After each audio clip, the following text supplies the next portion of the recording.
Magandang araw sa ating lahat. Ito pang Gamidigs Vlog. Ang pag-uusapan natin ngayon, yung naging sagutan kaninang araw nung hearing sa Blue Ribbon Committee ni Senator Ping Lacson. At ang kanyang naging kasagutan itong si Senator Marcolita. Itong si Senator Marcolita kasi parang makulit siya or dati pa siya na ganyan ang kanyang sinasabi tungkol dito sa mga diskaya na gusto niyang maging state witness. At paulit-ulit niya talaga itong sinasabi at parang hindi siya makamove on dyan. Sabi yan, bakit daw itong si Bryce ay gustong or pinapaboran, bakit hindi yung mga diskaya? O, yan ang kanilang naging pagtatalo kanina. Mr. Chair, I wish I can make a few clarificatory questions before we start. But these are prejudicial questions, Mr. Chair. Later. Let's hear first from the principal witness this morning. No, but these are prejudicial questions, Okay, Mr. go Chair. ahead. Foremost to my mind, Mr. Chair, is the integrity, the impartiality, and the objectivity of the proceedings of this committee. Mr. Chair, you were interviewed on Billionario Channel by Ms. Pinky Webb.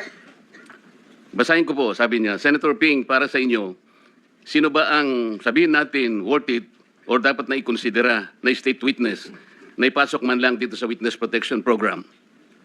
And you responded, at this point between Diskaya and Bryce Hernandez, Mr. Chair, question is, does the chairman has the prerogative or the right to make judgment? No. That's my perspective, no? That's my personal opinion outside of the hearing or outside of this hall. So don't question my opinion. I am not questioning your opinion, Mr. Chair, but you are the chairman of this committee. Anyway, let's proceed with the You are not interested in the prejudicial question that I am going to raise, Mr. Chair? Go ahead, you raise your Kaya nga sinasabi ko sa inyo You're an questioning my investigator, opinion. we are investigating. Away kagad tayo rito. Mr. Chair, we are... Ayan, yan tuloy ang nangyari sa kanila. At ganyan talaga itong si Marcolita kaya parang makulit ito Yung pa yan sa Kongreso, ganyan na yan. Inaaway niya ang lahat. O, di ba? Kita naman natin yan, nasa Kongreso pa lang yan. Inaaway niya talaga ang lahat. Basta't hindi niya magustuhan or hindi niya mga kaplanita, ayan, away talagang nangyayari dyan. Kanina sa Senado, yan ang nangyari. Si Senator Ping Lacson na ang kanyang nakasagutan. Hindi lang si Senator Ping Lacson, pati pang DOJ ay naging kanyang kasagutan din. Mr. Secretary, a couple of days ago, in the last hearing when you were here, we somehow settled the issue that restitution is not a requisite for an applicant to the WPP. Is that correct? It's not in the law. But sa akin ko kasi, hindi lang po batas na nagdidictate dito.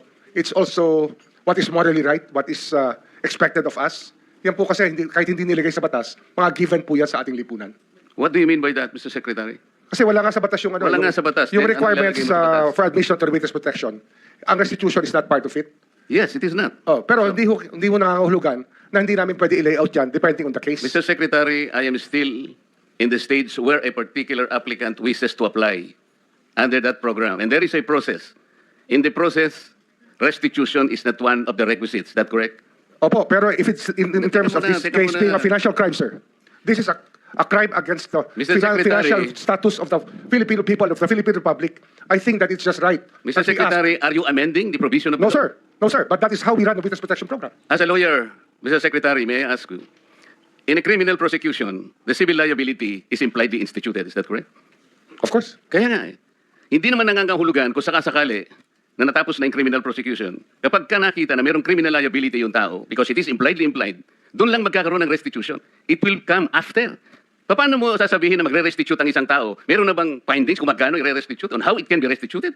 Nag-a-apply pa lang Huwag po ninyong babaguhin ang requisite ng batas, Mr. Secretary. I thought nung dumating ka dito, nag-aintindihan na tayo Kaya nabablar ang proceedings natin Kaya nga kinote ni, siguro, ang chairman kanina gusto kong ituloy ito, sinabi niya, nagpa-interview siya, na goodwill and sincerity should be done para i-test. Pwede ba yung ganito? I respect your opinion, sir. But It that's is not how... my opinion, it is in the law, Mr. Secretary. Yes, sir. Yes, sir. But I am At operating... the arbiter Sir, is can I the speak, law. sir? May I speak, sir? Yes, you are. Parang away na rin yan Away bata. Yan. Basta hindi niya magustuhan, aawayin niya. Yan ang style ni Senator Marcolita. Yan. Ito kay Senator Panglason, hindi siya dyan obra.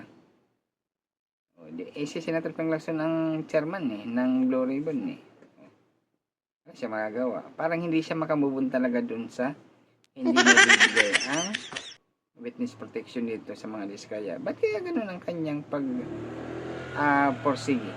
Sabi nga nila, bakit mo bibigyan ng protection yan? Sobrang yaman yan at saka isang katerbang bodyguard niyan. Lalo na ngayon na may mga issue sa kanya.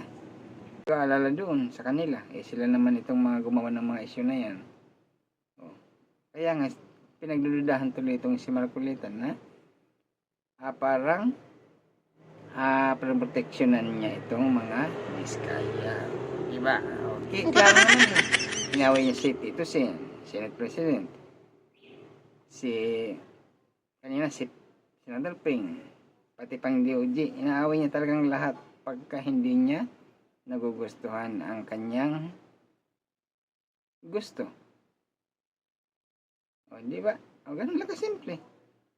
Ganun talaga, Senator Marcolita. Pag hindi mo kapanalig o hindi mo magugustuhan, ganun talaga. Hindi kayo magkakaintindihan yan. Kasi yung pinagbatayan ni Marcolita, yung mga interview.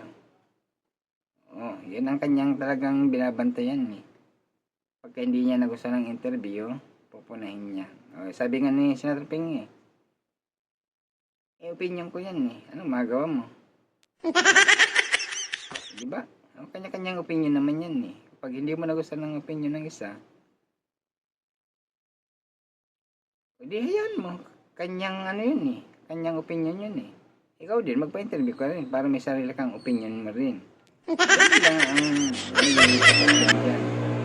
Para walang away.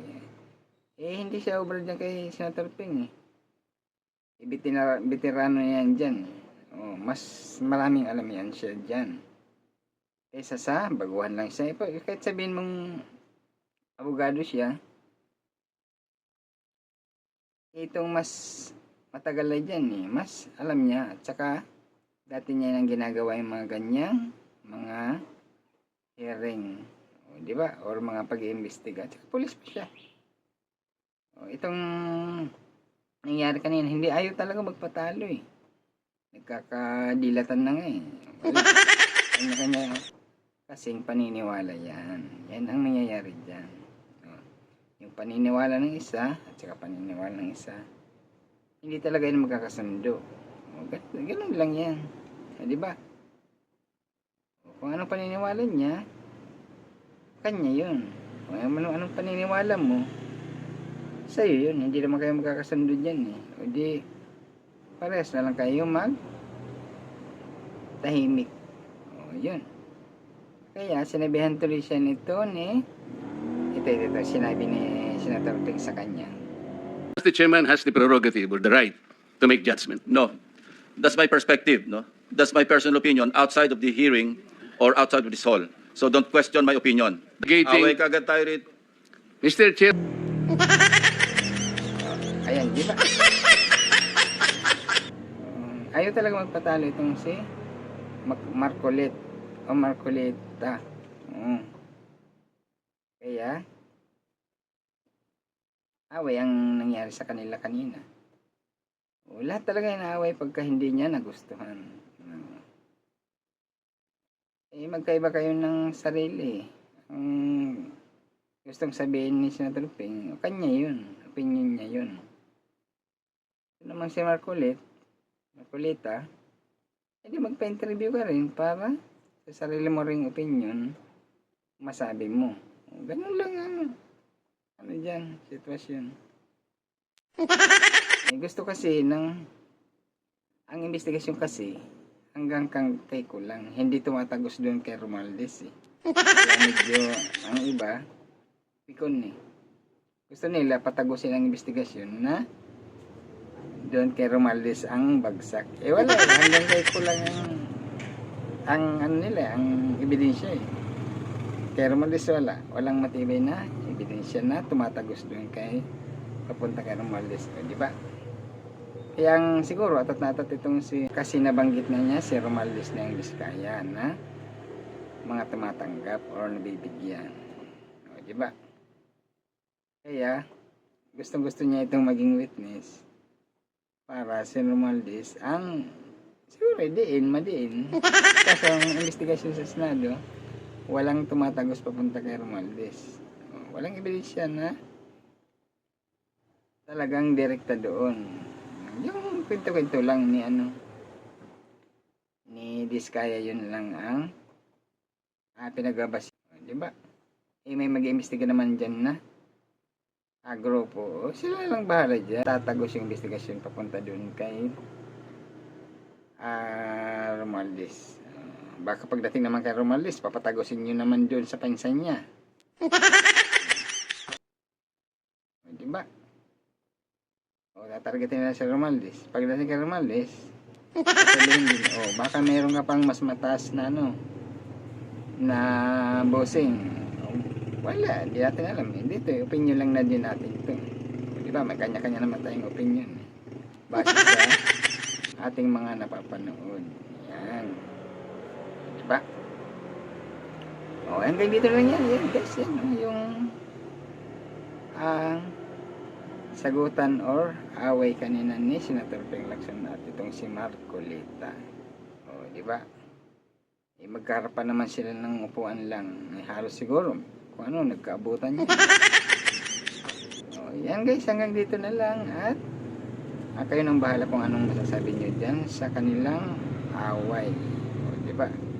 Kanya-kanya kasing paniniwala yan, kaya hindi talaga dyan magkakasunod. Guys, hanggang dito na lang itong ating munting